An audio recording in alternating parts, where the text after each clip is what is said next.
बिस्मिल्लाहिर्रहमानिर्रहीम। नाज़रीन हज़रात अस्सलाम वालेकुम व रहमतुल्लाहि व बरकातुहू। आज हम आपके सामने लेकर हाजिर हैं कब्र की तैयारी और नसीहत का पार्ट 5। देर न करते हुए चलिए शुरू करते हैं। कब्र की तारीकी। दोस्तों, बगदाद में एक बुज़ुर्ग रहते थे। उनका नाम अबू अली था। एक मरतबा वो बगदाद के मोहल्ला महज़म में जा रहे थे कि एक शख्स जिसका नाम खलफ बिन सालिम था। मैंने पूछा कि ए अबू अली, आपके पास रहने की कोई जगह है? उन्होंने कहा जी हाँ। सालिम ने कहा वो कहाँ है? अबू अली ने फरमाया वो ऐसा घर है जहाँ अमीर गरीब शाह व गदा सब बराबर हैं और वो कब्रिस्तान है। सालिम ने पूछा ए अबू अली, रात की तारीकी में किस तरह वक्त गुजारते हो? अबू अली ने कहा मैं कब्र की तारीकी और उसकी बहसत यानी तन्हाई को कसरत से याद करता रहता हूँ। इस तरह रात के अंधेरे में वक्त गुजरना मुझ पर सहल हो जाता है। मैंने कहा आपने कब्रिस्तान में कोई नागवार चीज़ भी देखी होगी? फरमाया मुमकिन है, लेकिन आखिरत यानी क़यामत का खौफ मुझे कब्रिस्तान के खौफ से मुस्तगनी लापरवाह कर देता है। साबित बनानी रहमतुल्लाह अलैह का कौल। हज़रत साबित बनानी रहमतुल्लाह अलैह का कौल है कि एक मरतबा मैं कब्रिस्तान में दाखिल हुआ। जब वहाँ से निकलने का इरादा किया तो मुझे एक आवाज़ सुनाई दी। कहने वाला कह रहा है ऐ साबित, खबरदार, यहाँ रहने वालों की खामोशी से धोखा ना खाना। इनमें कितने ऐसे हैं जो निहायत गमज़दा हैं। हिकायत। हज़रत उमर बिन अब्दुल अजीज़ रहमतुल्लाह अलैह एक मरतबा एक जनाजा के साथ तशरीफ़ ले गए और कब्रिस्तान में पहुँचकर अलग एक जगह पर बैठकर कुछ सोचने लगे। किसी ने अर्ज किया अमीरुल मोमिनीन, आप इस जनाजा के वली थे, आप ही अलग बैठ गए? फरमाया हाँ, मुझे एक कब्र ने आवाज़ दी और मुझे ये कहा ए उमर बिन अब्दुल अजीज़ रहमतुल्लाह अलैह, तू मुझसे ये नहीं पूछता कि मैं इन आने वाले के साथ क्या क्या करती हूँ? मैंने कहा तू ज़रूर बता।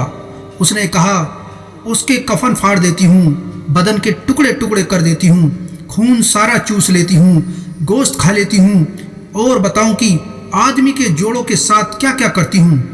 मुड्ढों को बाहों से जुदा कर देती हूँ और सुरीनों को रानों से अलग कर देती हूँ और रानों को घुटनों से और घुटनों को पिंडलियों से और पिंडलियों को पाँव से जुदा जुदा कर देती हूँ। ये फरमान सुनकर उमर बिन अब्दुल अजीज़ रहमतुल्लाह अलैह रोने लगे और फरमाया कि दुनिया का क़याम बहुत ही थोड़ा है और इसका धोखा बहुत ही ज़्यादा है।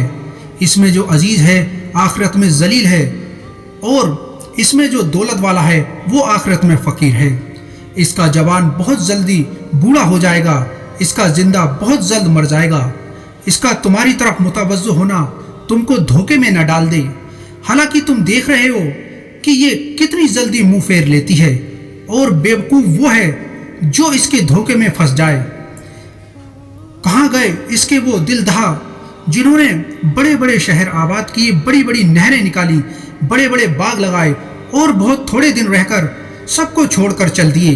वो अपनी सेहत और तंदुरुस्ती से धोखे में पड़े कि सेहत के बेहतर होने से उनमें निसात पैदा हुआ और इससे गुनाहों में मुब्तला हुए।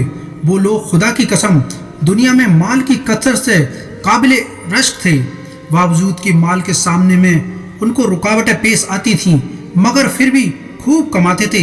इन पर लोग हसद करते थे, लेकिन वो बेफिक्री से माल को जमा करते रहते और उसके जमा करने में हर प्रकार की तकलीफ़ों को खुशी खुशी बर्दाश्त करते थे। लेकिन अब देख लो कि मिट्टी ने उनके बदनों का क्या हाल बना डाला है और खाक ने उनके बदनों का क्या बना दिया। कीड़ों ने उनके जोड़ों और हड्डियों का क्या हाल किया।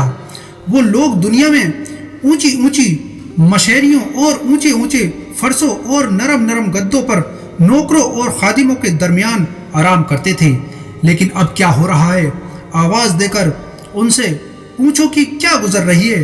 गरीब अमीर सब एक मैदान में पड़े हुए हैं। मालदार से पूछा कि उसके मालिक ने क्या काम दिया। फ़कीर से पूछा कि उनके फ़िक्र ने क्या नुकसान किया। उनकी जवान का हाल पूछा कि बहुत चहकती थी। उनके आँखों को देखो जो हर तरफ देखती थीं। उनकी नर्म नर्म खालों का हाल दरियाफ़त कर उनकी खूबसूरती और दिलरुबा चेहरों का हाल पूछो क्या हुआ। तो दोस्तों, ویڈیو اچھی لگی ہو تو ہمارا چینل سبسکرائب کریں. ملتے ہیں ایک نئی اور ویڈیو میں. خدا حافظ.